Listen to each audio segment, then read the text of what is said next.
And here at home, it's been a week since tornadoes ripped through northeast Ohio, one tearing part of a roof off of a historic church at the corner of Euclid Avenue and East 79th Street. I went back to that church today to see what progress they're making with repairs.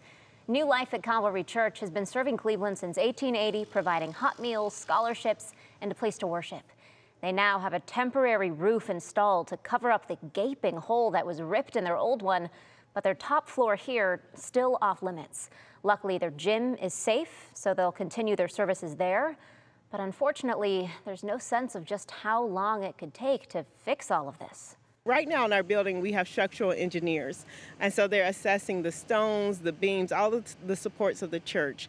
And so once they are complete with their evaluation, they'll be able to give us like a full total tally of everything that needs to be repaired and the real cost. So we're not even really certain what the real cost will be yet.